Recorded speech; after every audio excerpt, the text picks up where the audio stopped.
All right, guys, welcome to the podcast. Today, we are going to be talking about leadership in the church, but more kind of dialed down is what we see leadership in the church being specifically within like Titus and Timothy and Peter and just the models we see lived out. Because I don't think it's any surprise. Obviously, leadership in the church, as far as pastors go, as far as evangelists goes, as far as deacons, all of those sort of things.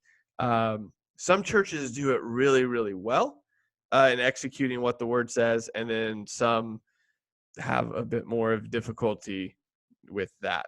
So I think it's a very important topic to talk about, obviously, because if you are a Christian, you should be going to church and being a part of the body. Yeah, big surprise there. That's What? it's a whole different topic. Yeah, we'll get there at some point. Yeah. Yeah. But I think we should start at this one specifically for the reason of not that the church revolves around the pastor, but the pastor does guide the church in many regards as far as what is obviously taught from the pulpit, how the church, whether it be a pastor, what we're going to talk about here in a minute, maybe a plurality of elders that do it. But the point is that there is a leadership team, and that team guides how the church does things. So we're going to look at kind of what the Bible says about it and kind of go from there a little bit. So I don't know what you have pulled up there as far as what verse where you're at, Titus, Timothy, or Peter, but Yeah, I've got First Timothy right at the moment. okay. So I'm sure you'll pull up a specific verse, but the idea here that we're trying to point to is what a pastor or elder, I'm sure you'll talk about that here in a minute, the same word there. Same thing, baby. Yeah, same thing. How that is supposed to be operated, what a deacon looks like in that picture. So how about you start us off on that, like as far as, because as we talked about before, you're a pastor currently. So you are the pastor of a church. So let's start with how your church does it and why they do it a little bit, and we'll go into the Bible part. Yeah, so that's actually a good thing for me to bring up, because I realized that what the last episode we recorded was about our stories, and I left off, and everyone probably thinks I'm still a Marine, but so a lot's happened in that 10-year period, and I spent 4 years in the Marine Corps, and now, long story short, I'm a pastor in Dickinson, North Dakota, and so this is kind of where we're at. We've done a lot of moving and changing over the past 3 years, probably 2 years in particular, but it's been going on a minute. We've moved from a church who used to operate from the standpoint that there is a pastor, lead pastor, senior pastor, whatever you want to call it, and then there are elders underneath him, and then there are deacons, and then there are people, right? Mm-hmm. And that's kind of the way that it was. We've I would say grown since then, and we don't do it that way anymore. We operate, I believe, try to, on much more of a biblical basis, and in that what the Bible calls these titles, we try to call these titles. And so specifically what that looks like for us right now, like I'm a pastor, but I'm also an elder. In fact, at the beginning of each time I preach, I introduce myself as one of the elders and pastors at Hillside Baptist Church. So for me, that's an important thing, because one, there are, give or take, 100 or more souls right now, today, that I don't want all on my shoulders, right? Yeah. I mean, for real though, like that's a lot for one dude to just handle all of it and every aspect of ministry, which is huge, right? And so we share the load. Like our elders, we have different giftings, and I'm paid, so I have a different level of certain responsibilities, but we all share that load together, and we're all kind of co-equals. And any ideas we bring, we meet every Monday morning. Those are our elder meetings. We don't have monthly meetings. We used to. We meet every Monday morning for an hour, hour and a half sometimes. A lot of it's just prayer, Hmm. and then we mix around some business in there. So that's kind of our model, is elders are pastors, um, and then we would have deacons or deaconesses. Hmm. We could talk about that later We too. will definitely get into that. Yeah. But yeah, that's how we operate Awesome. here. So Yeah. And I think, like I said, if you listen to the last episode, you know that we grew up in a denomination that's different than that model. So I mean, just to give you kind of a background, I mean, because I don't want to assume that you know what I'm talking about here, mhm. but within the denomination, as far as Wesleyan Methodist goes, um, it's a pastor. They don't even call them elders. They call them board members. Yep. For the most part, that would be the title that those people were given. And Uh, actually, let me say this though. Like when we talk about elders here, it used to be called elder board, right? yeah, gotcha. And I've on purpose changed that language because this isn't a business, and that's kind of what that Yeah, paints a picture of. And I wanted to get away from that. We don't have committees either. We have teams. there you go. Okay, yeah. So it's really about defining the language to properly view that thing, Yeah. of Yep. what you're doing. So, and to that note, a lot of the churches that we grew up in, the board would be much more of a business-y type thing. So you sit down at a board meeting, you're going to be talking about the money, you're going to be talking about um, the finances, what's going in the church, what programs you have next. A lot of it is very business-like in how it's handled. There's prayer there, but when I was on staff at a church that was in that denomination, um, that church specifically, well, I was on staff at a couple churches, but both of them handled it the same way. Like there was prayer, but it was at the end, and it was almost because well, that's what we're supposed to do. So it Right. wasn't so much the weight of the both was different. So that was kind of there was no real deacons. I know when I was growing up, I grew up in a Baptist church up until about 10. And I remember seeing and hearing about deacons, and then we moved over to the Wesleyan Methodist Church, and there was no deacons at all over there. Like that wasn't a thing. That's just all in there. So Hmm. that's kind of the structure that I grew up in. So all that to say, when I started diving in the Bible and seeing that there were these, distinctions that he makes and these qualifications for elders that Paul makes specifically, Yep. um, that was something that really got me thinking. Because I mean, not again, as I'm going to try to do, as we try to do all throughout these podcasts, it's not about downing a specific person as much as saying this is what the biblical mandate is. Are we living up to it? And there were a lot of what would be board members, but would also fit into the elder category, or not elder category. Well, it would be in that category, but they didn't necessarily meet those requirements that are put forth. And I think it's incredibly important um, to look at those because he puts them there for a reason, so that as these men are put into place, and we'll get into why it's men put into place as far as elders go, it's because he wants there to be a standard for the gospel to go forth and it to be above reproach, and there's reasons that these men have to fit these certain standards. So um that's kind of what we came from, as far as the structure, and that's why I want to kind of hold that up against what the word says and say, okay, well, you know, where can we not necessarily modify things, but make them a little bit more biblical, like you said, as far as changing, even as simple as changing the language of it. I mean, it means the same thing. You're doing Yep. a lot of the same thing, but you're changing it purposefully so that one, it's more in line with the word, but two, that the people, when they hear that, they have a reference point for it. So um, that's kind of why we wanted to talk about this now. So you probably, because you guys are going through this, a little bit more familiar. So could you kind of walk us through, because people may not know the distinction between pastor, elder, and why Hmm. people distinguish it, even though it's the same thing.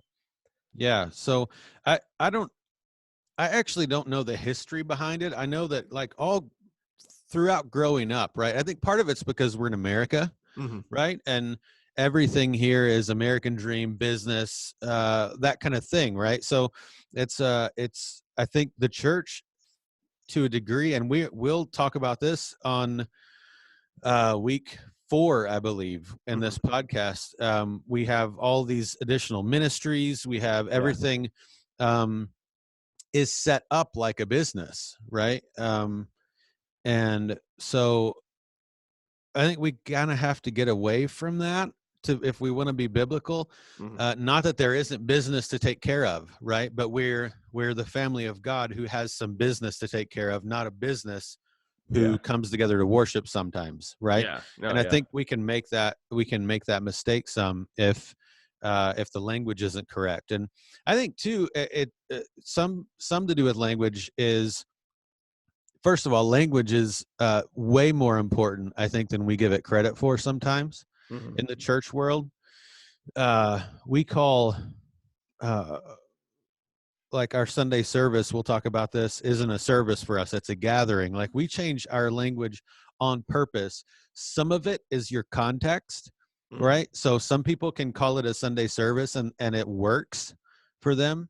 But when you're overwhelmed with consumerism, right, people come to a service to be served Hmm. sometimes. And Or so an we kind of, experience right. to Yeah, experience exactly. something. That's exactly right. And so we've kind of modified our language some because of those things. Like, we'll refer to our elders as the leadership team at Hmm. times and not even use the word elder, but Yeah. that's what we are. And we do use that word as well. Um, so for us, long story short, the pastor is um, referred to as pastor, but all that means is paid elder, right? So I have a particular gifting, they think, to preach, Hmm. right? And that takes up time. Some of the uh, spiritual gifts that you need to be a good preacher, counselor, that kind of stuff, the things that are more time consuming in ministry, Hmm. that's what I get paid to do. But the other elders are way better than me at stuff. In fact, one of our elders is the guy that I go to um, for like advice in my own marriage and parenting, because Hmm. he's older, his kids are grown, his marriage is great, perfect actually. They never fight, and I'm joking, but he, but he's kind of my go-to. Like, Yeah. all of us have different things that we bring to the table, and we all bring ideas to the table, open-handed, right? And Hmm. if I come with something I'm sold on and my brothers disagree for any reason, okay, no big deal, right? And that's how we all have to Hmm. do that thing. We view ourselves as a real team Yeah. of elders instead of first among equals, which it can cause kind of division, and we can forget who the senior pastor is, Yeah. which is Jesus. So Gotcha.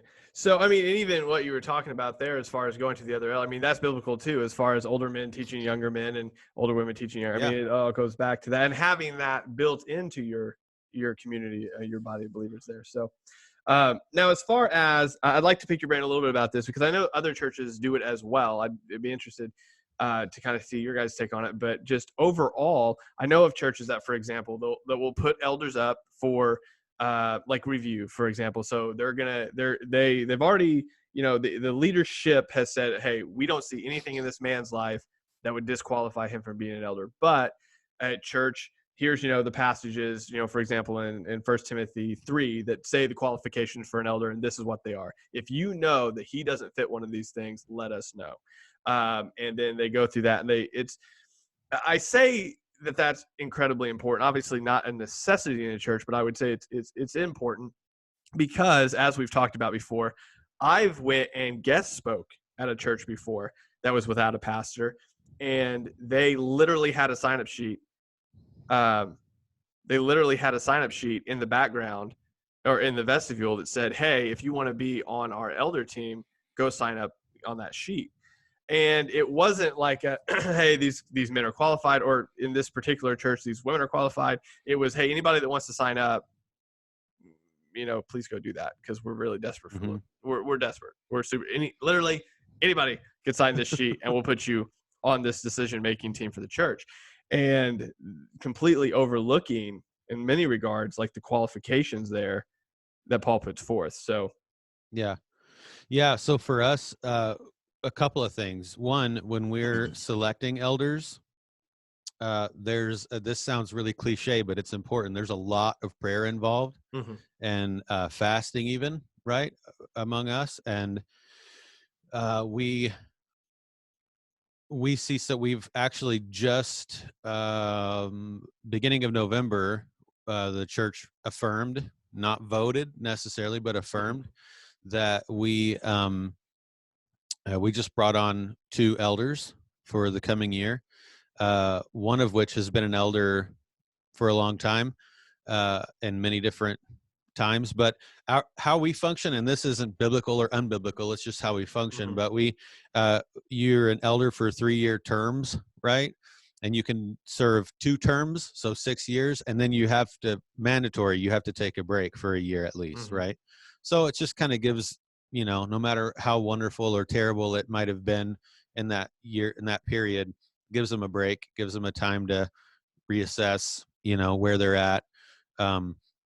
So anyway, that was one of our elders that was just brought on. That was the case with him. He had been an elder for a long time, Gotcha. took a year break, and was just brought back on. Another guy is brand new elder, Mm-hmm. never been an elder before. But one of the things that we do is when we see that person, we've observed him already, we've prayed and all that stuff, right? Mm-hmm. We think this is the guy to come on. Well, he spent a year sitting with us in Mm-hmm. our meetings, and we kind of sort of assessed one another, and he needed to decide if he really wanted this thing, right? Mm-hmm. And we needed to decide if he flows with us, if we share the same. So the qualifications for overseers, right? Like I have it in front of me, Mm-hmm. it, like um, essentially you have to be godly, right? To Yeah. sum it up, like there are specific things listed here. We probably add to that even, Mm-hmm. right? Not in a sense to say you're not qualified if you don't match these other things, but Yeah. um, you have to meet the qualifications as listed in Scripture. And I mean, that's all well and good, but if you don't share the same ministry philosophy, for Yeah. instance, Yeah. Yeah. Yeah. or Glad if you brought that right, up. like the flow of who we are as a team, it's got to mesh, right? Yeah. That's why it works. Mm-hmm. So that's important for us too. Well, I think that's a great point because, I mean, so for example, I mean, one of the reasons one of the youth pastor positions I was in ended the way it did is because methodology was different. Yeah, I mean, our theology varied a bit. I mean, we both hold to the essentials. I mean, he's not a heretic, that sort of thing. It was just a matter that our methodology was way different, and that was never addressed. That was never a conversation we had. So when those methodologies started coming up, butting up against each other, it was like really strange and it was super awkward lots of yeah, times because I mean, for example, if he preached and I had to get up at the end to do the prayer, I was just like, okay, well, how do I wrap this up? Or if I preached and he got up afterwards, like there was a couple times where he was like trying to like kind of shuffle around the theology a little bit because our theologies were a bit different. So sure. he was trying to correct from that. And that's vitally important, like you said, to sit down and say, hey, it's not that you're not qualified via scripture. It's, do you also fit here? Like, and I think that's way overlooked because I think sometimes people very much undervalue how important it is to line up methodology wise as well and say, hey, this is how we think, this is how we do things. Are you okay with that? Or Yeah, are you gonna be a problem? Like, are you gonna constantly be trying to change the system that's been in place and it's working for us? And again, it's not a biblical, it's not like it's not a theological thing. It's hmm, this is what we hold to, maybe secondary wise. Do you line up with that? So yep, that's vitally important, like you said. And I love that you said it was a year because that can't be done quickly. right, If you rush yeah, that, it can cause a lot of problems. So um, I guess that's a good segue here into a little bit of what, so the differences, secondary kind of thing. So we have to touch on this. This episode is not about this, but we have to touch on this in order to cover leadership. And that's that some churches they say it's okay for women to be in an eldership position. And cut, some, cut. No, I'm just kidding. and some don't. Yeah, And that's an issue that, I mean, again, has to be covered with somebody that's coming on staff because depending yeah, on where you're at, or where you've come from or what you've been taught or how you see certain scriptures, specifically the ones we're talking about, maybe in the letters to the Church of Corinth, or in First and Second Timothy and Titus. Like those things, like depending on how you have been brought up and look at those, that's going to make a big difference. So I think that's an issue that lots of times we need to talk about. And I don't know if you want to go to the place to where you guys stand on that or not, but yeah. Okay. But so I think it's really important to cover those, because like you said, if you bring a guy on and he's totally cool with it, it's not that it's a salvation issue, but it's definitely a church structure issue for you guys. So where do you, I mean, kind of how did you guys come to that, and how do you address it? Yeah. So so I guess right from the get-go, we would be of the conviction that as far as the pastoral or elder role, mm-hmm. that is reserved for males, mm-hmm. right? Which is one of the only two options biblically and biologically. There you go. Anyway, we might in future podcasts we may touch that. Right. I don't know. Yeah. But so we say that, you know, you could bring up the obvious things that people use as arguments, like the you know, when you're looking at scripture, you know, the Titus and it specifically talks about man, husband of one wife. Mm-hmm. You know, men are the ones being addressed in this instance, right? Yes. And I realize that is neither here nor there for some people, right? Mm-hmm. But I think more importantly, for me personally, and I think probably for our elders and our church in general, is really the example all the way from Genesis, right? That the man is the head of the house, right? And that's not because we're better or more qualified even, as much as it's just a picture of God, the Father, and he's the head of this house. And so it's just kind of the model through the picture of us and God. It's the model in marriage. And so it's kind of it's biblical in that sense. Like it fits the whole flow of the whole story of the Bible. With that said, we would be completely cool, as I kind of alluded to earlier, we'd be completely cool with deaconesses, right? Like women as being in that role, which essentially is a ministry leader, right? We have one right now that is in charge of all of the Sunday school stuff that we do, right? With regards to like the children's Sunday school things. And she's done it for a long time. It wasn't always called deaconess, right? Yeah. It was called name changes. Sunday school superintendent. That's what it was called. And just like a school system. Yeah. But like I would say, we don't call them this, but all of our team leaders, that's a deacon thing, right? Your ministry leader. And we don't, I think literally in every other area of our church, it's completely fine and looked at as completely fine biblically for a woman or a man to be in that kind of leadership role. Yeah. And I will say this, not all of the people on our board, not all of our elders would even,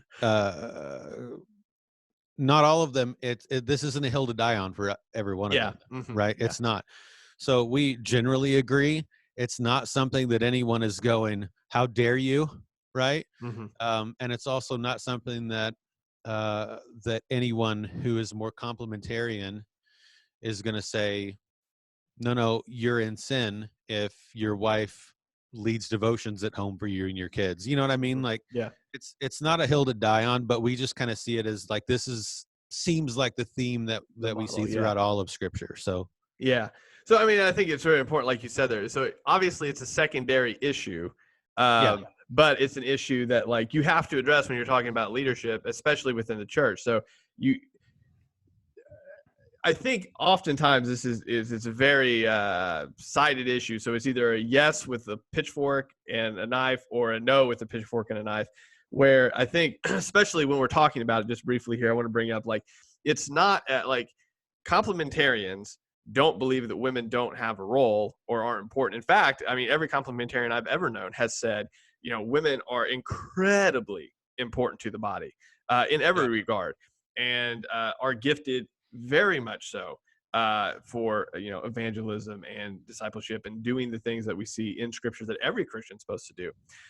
It is this one issue that we see in Scripture, though, that says that when I look at the Bible and I say it's the authority over me, like I can't get past it and be like, that's okay. So again, it's not a hill to die on salvation wise, but it is something that you need to think about when you work through how you see leadership in the church.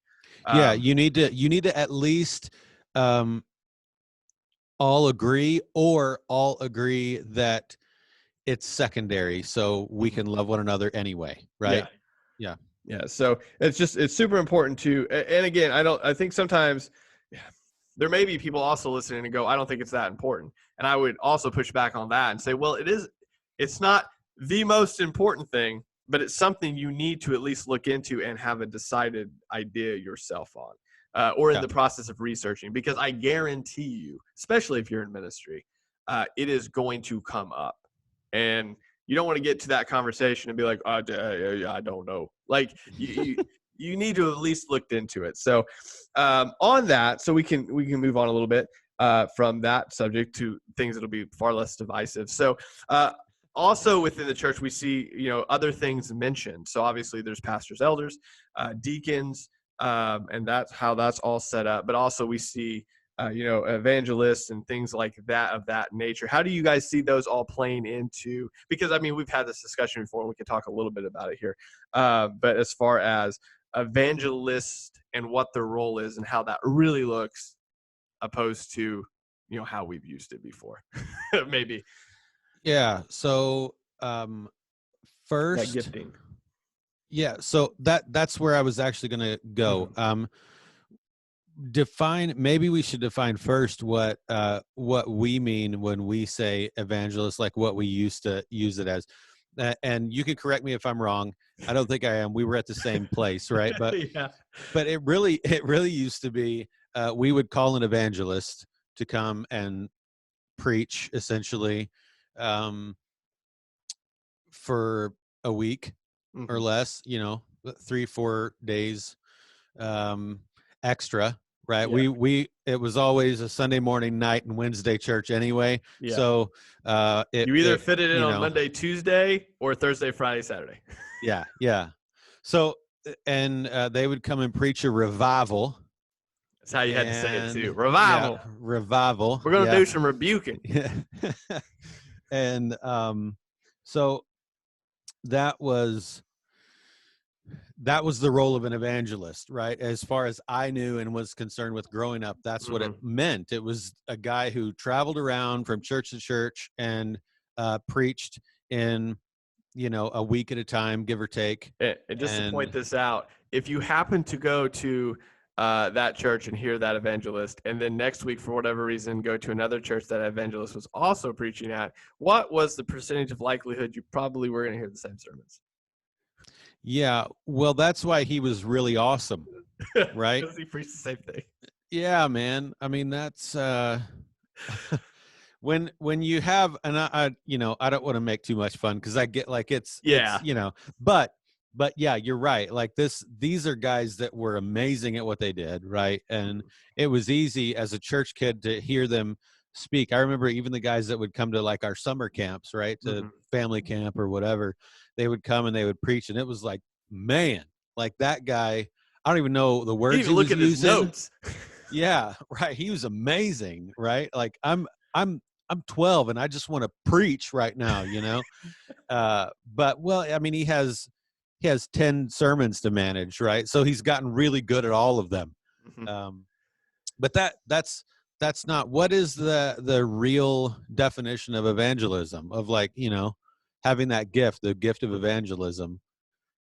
I mean, it's not necessarily, it's not traveling around and preaching, right? But it's certainly more than that, right?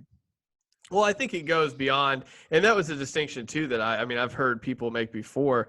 I actually went and I was filling in for a guy that was on vacation, and I walked into this church, and somebody, they didn't know I was there. It was funny. It was this old couple, and they were talking. They had no clue that I had actually walked in the building. And she goes, "Who's the preacher this morning?" And her husband goes, "Well, he's not a preacher, he's a pastor, because or no, he's a preacher, not a pastor, because pastors take care of their congregation. He's just coming here to give us a sermon." And Kill me. and, but I think that's a little bit of the distinction. He obviously Yeah. is using different terminology, Yeah. but Yeah. one of them, what obviously in an elder pastoral, you are taking care of your congregation's needs as well as feeding them. Whereas more of an evangelist type of not obviously this doesn't incorporate the whole thing, but you're there for a specific moment, hopefully for a reason to feed them as well. But on top of that too, I think an evangelist is much more than that outside of the church. I mean, that giftedness to be able to go proclaim the word to people that maybe don't want to hear it. There are people that I know. I've actually interviewed a guy before that he stands on the corner of where he lives, and he just preaches to these people and forms relationships with them, because they're never going to go inside of a church. They're not part of a church body. They're far from Christ. But he's got that gift to be able to proclaim boldly the word of the Lord while also being able to form relationships with these people. And that's his giftedness. He's not a pastor. He's not over a congregation. He's part of a body, but part of his giftedness is to go out into his city to evangelize these people. And he's very comfortable in that.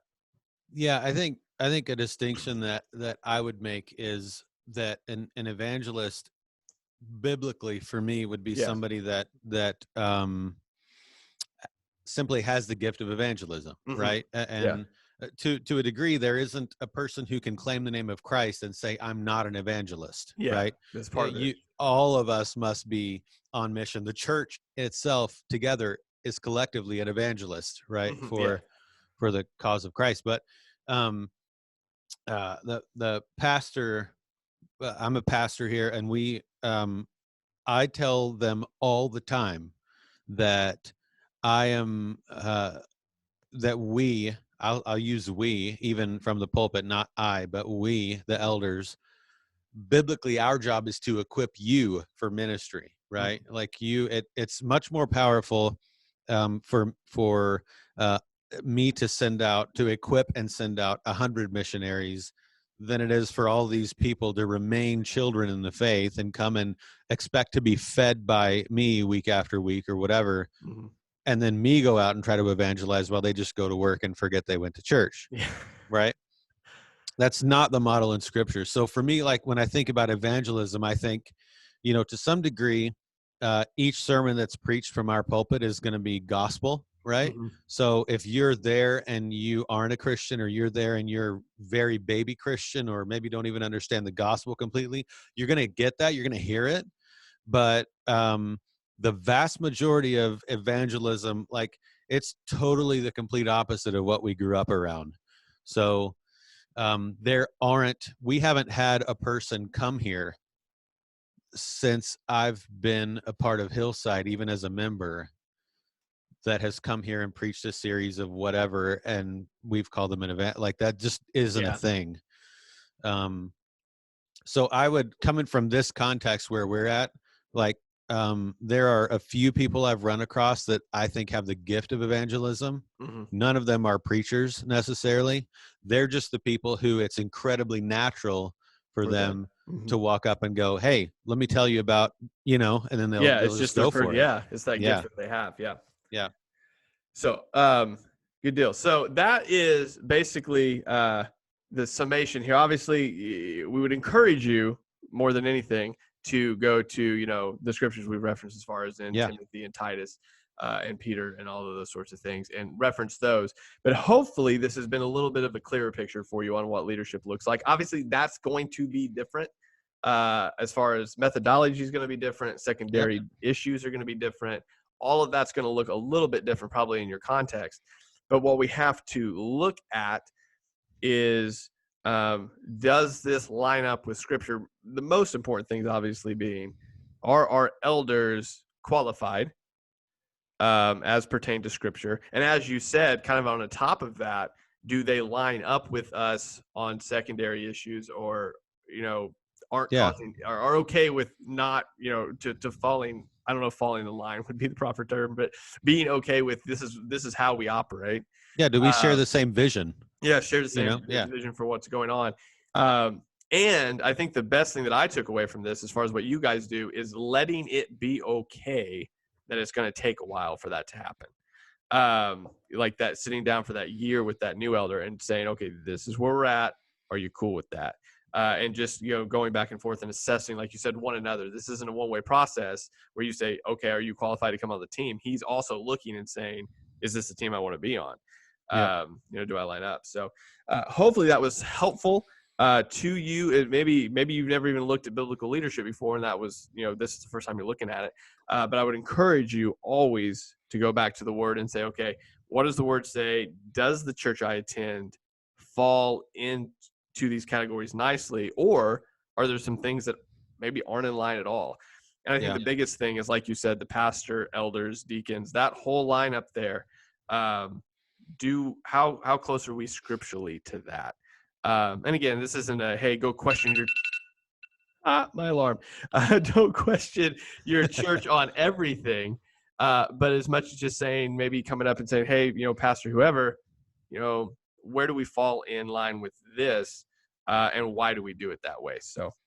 Yeah. And so just for reference, if you're brand new at this, or you're not necessarily familiar with the scriptures we keep saying, at 1 Timothy chapter 3, it lays out the qualifications for elders and deacons, or overseers and deacons. And then Titus chapter 1 talks about it as well. Both Timothy's and Titus are referred to as the pastoral epistles. So that's kind of the place you go to talk about church leadership. Yep. All right, guys. Thank you for checking out this episode of the Babbling Pastors podcast. Come back next time, and we will be talking about, what's our next podcast about there, Rob? We're going to be babbling, actually, about the flow of a Sunday gathering. There you go. Here. A gathering, not a service. All right. All right, guys. We will talk to you next time. Thank you for listening.